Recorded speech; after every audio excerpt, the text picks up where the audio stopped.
Assalamualaikum warahmatullahi wabarakatuh. Bismillahirrahmanirrahim. Alhamdulillahil alamin. Hamdan katsiran thayyiban mubarakan fihi, hamdan yu'ti ni'amah wa yukafi'u mazidah. Ya Rabbana lakal hamdu kama yanbaghi li jalali wajhikal karim 'azimi sultanik. Wassalatu wassalamu ala sayyidina wa habibina wa syafi'ina maulana Muhammad wa ala alihi wa sahbihi wa barik wa sallim tasliman katsira adada khalqihi wa bidada nafsihi wa zinata 'arsy wa midada kalimatihi kama yuhibbu rabbuna wa yarda. Alhamdulillah, kembali kita memuji Allah. Alhamdulillah dan bersalawat ke atas Rasulullah SAW. Allahumma salli ala sayyidina Muhammad wa ali sayyidina Muhammad kama sallaita ala Ibrahim wa ala ali Ibrahim fil alamin innaka Hamidum Majid. Pagi hari ini kita bersama kisah salihin yang ada kaitannya, ada hubungannya dengan kemerdekaan yang hakiki. Kisah orang saleh dulu perlu kita simak, karena sebenarnya dalam salat, dalam kita baca Fatihah, ihdinas siratal mustaqim, siratal ladzina an'amta 'alaihim, kita minta kepada Allah agar kita dibimbingnya menuju jalan yang betul. Jalan yang betul, siratal mustaqim, itu jalan siapa? Siratal ladzina an'amta 'alaihim, jalan mereka yang pasti, confirm, jelas diberi nikmat oleh Allah. Mereka itu diterangkan dalam ayat 69 surah An-Nisa, An-Nabiyyin was-Siddiqin was-Syuhada was-Salihin. Ada 4 ya, dan 4 di sini. Jadi termasuk salihin. Di sini kisah salihin dulu banyak dibicarakan oleh ulama. Kisah seorang majikan. Seorang majikan membeli hamba ataupun budak. Kalau bahasa dulunya jariyah. Jariyah itu hamba perempuan. Kalau lelaki abdul, kalau perempuan jariyah ataupun amah.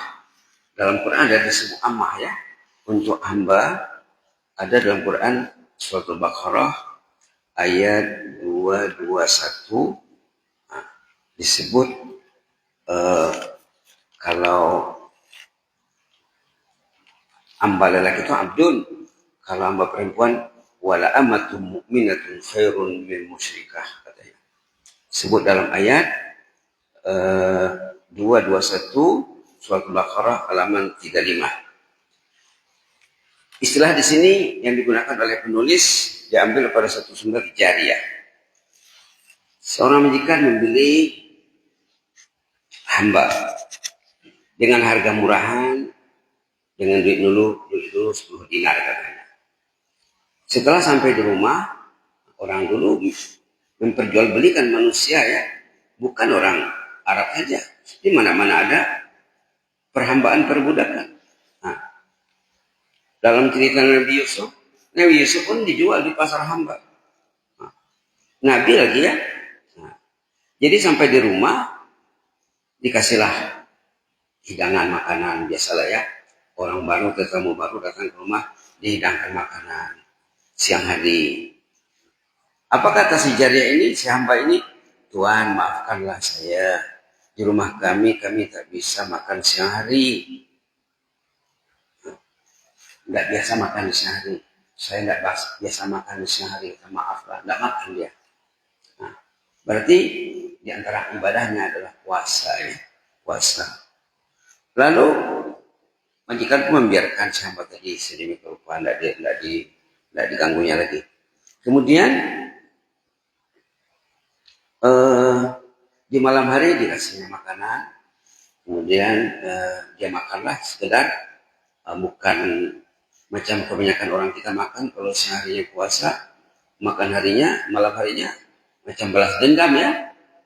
Nah, orang kita yang puasanya puasa adat, siang berpuasa, malam berpuas-puas. Lalu setelah selesai makan malam hari, ditanyalah kepada majikannya, apa kerja yang perlu saya lakukan malam ini, apa tugas saya malam ini. Dia minta tugas. Kata si majikan, malam ini tidak ada kerja apa-apa, istirahat saja dulu. Apa kata si hamba? Wahai Tuhan, katanya, kalau nggak ada keperluan, saya akan bekerja dengan majikan yang maha agung. Saya akan bekerja dengan Allah. Bukan tidur ya. Baiklah katanya dengan penuh senang dan bahagia, kata majikannya. Kalau gitu silakanlah. Bukan dia larang bawanya, kamu mesti tidur, kamu mesti istirahat, besok mau kerja. Bukan, dikasihnya kebebasan. Si Jariah pun pergi menuju tempat yang disediakan oleh majikan. Dia bersembahyang, beribadat, mengaji di sana, berzikir, menangis, bertadarruk.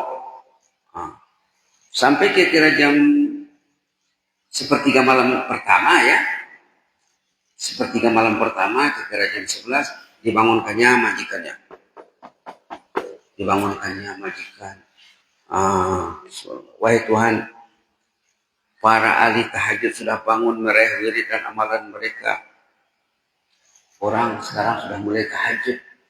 Orang dulu tahajudnya bukan saja lewat tengah malam. Menjelang tengah malam pun sudah tahajud. Apa kata majikan? Wahai Jariah, saya pada malam hari kaku bagaikan sepotong kayu, tak bergerak. Siang hari pula saya sakit menderita. Artinya malam tak beribadat, siang pun tidak. Kata majikan. Kemudian langkah berikutnya, setelah tinggal sepertiga malam terakhir, kira jam 2, datang lagi, dibangunkannya lagi dengan nada suara yang menggugah. Apa katanya? Amma da'aka syauq ila munajatil malik. Amma da'aka syauq ila munajatil malik. Tuhan tak rindukan bermunajat kepada Allah yang Maha Raja. Tidak rindu karena duduk di atas sejadah. Ini para ahli tahajud dari tadi sudah jauh berjalan. Kita masih baru mau berangkat. Nggak rindu kah katanya? Subhanallah. Tidakkah Tuhan merasa rindu ingin bermunajat kepada Allah, bersimpuh di hadapan Sang Raja? Bangunlah demi kemaslahatan diri Tuhan, debutlah bagianmu. Para khadam ahli ibadat telah mendahului kita jauh, sudah kita ketinggalan. Tidakkah Tuhan rindu katanya? Mendengar kata-kata rindu itu tersentak majikan tadi, terbangun dari kelalaiannya. Iya. Dia pun berwudu dan sholat. Kira jam 2 ya. Lalu sesudah dia sholat beberapa rakaat, dia pergi memantau amalan si Jariah tadi. Dilihatnya si Jariah, kalau bahasa kita pembantu rumah itulah ya.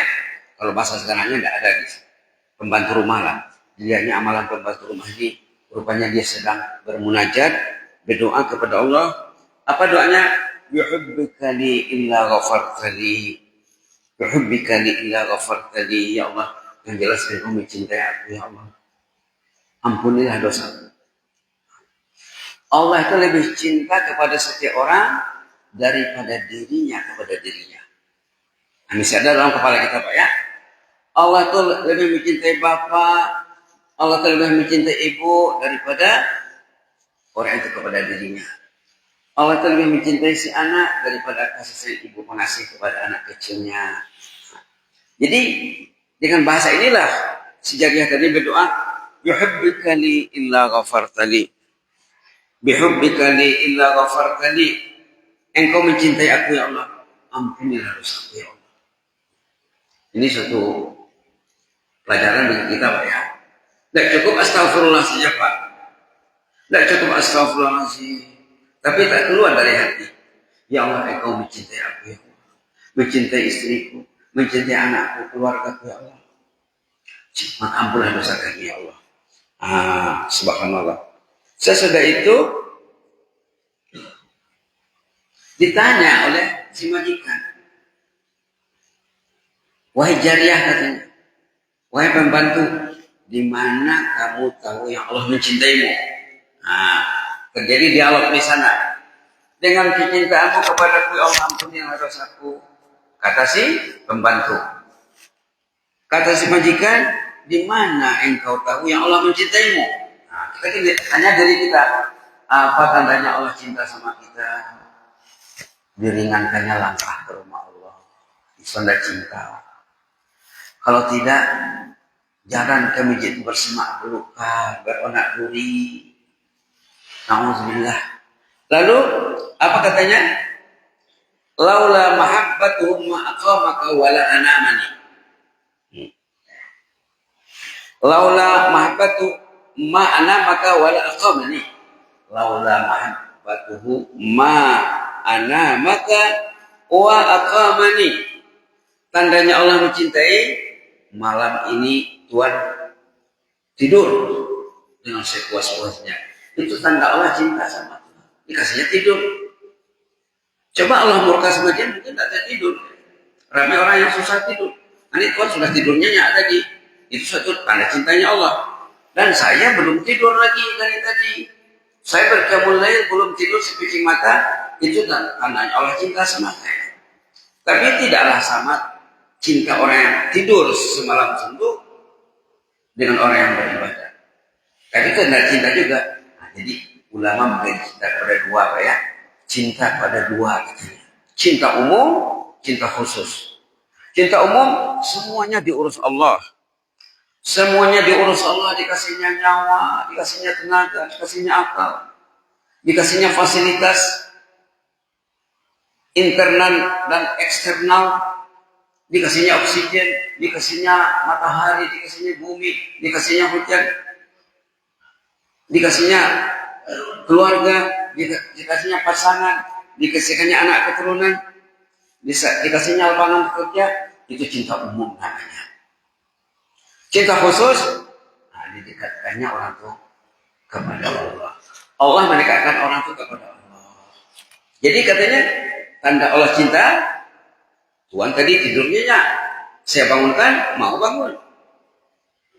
Mungkin ada majikan tidak mau dibangunkan oleh pembantunya, pesuruhnya, pekerjanya.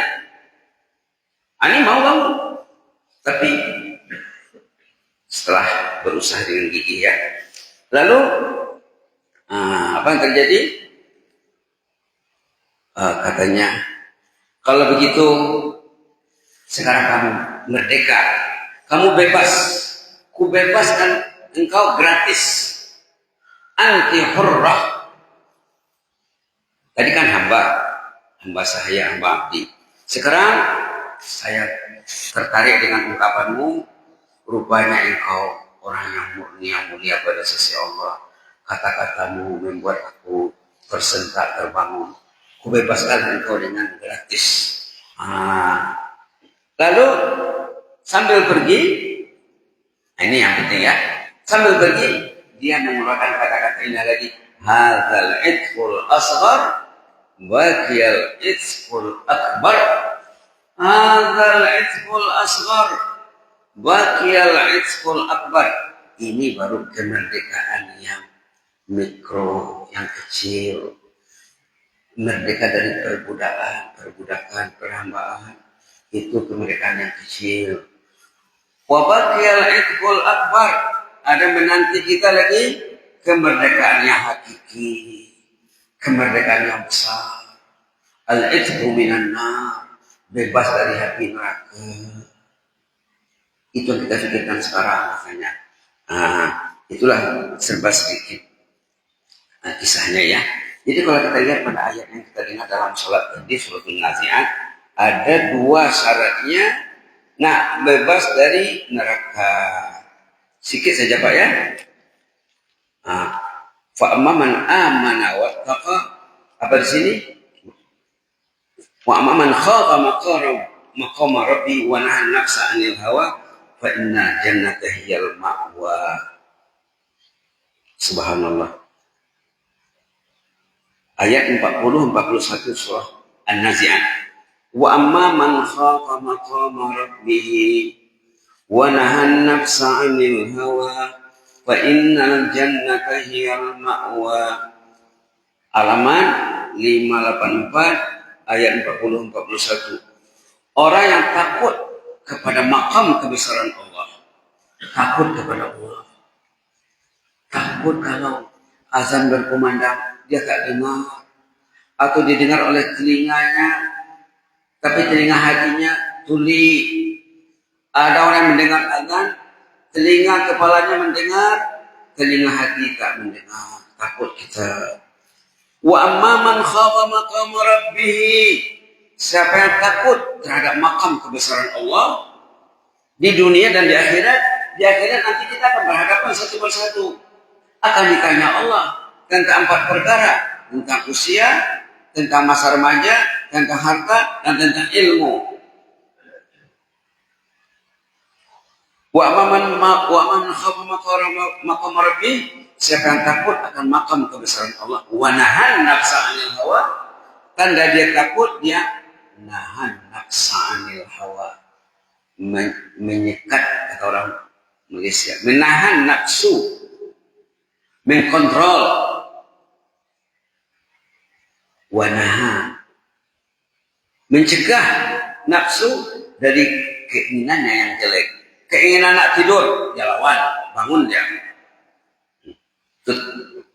Nah, terpenuhi Pak ya. Pertama khauf, takut. Yang kedua, jaga nafsu, jangan diperturuti nafsu, jangan diikuti nafsu. Dalam Quran ada ayat tentang nafsu ini.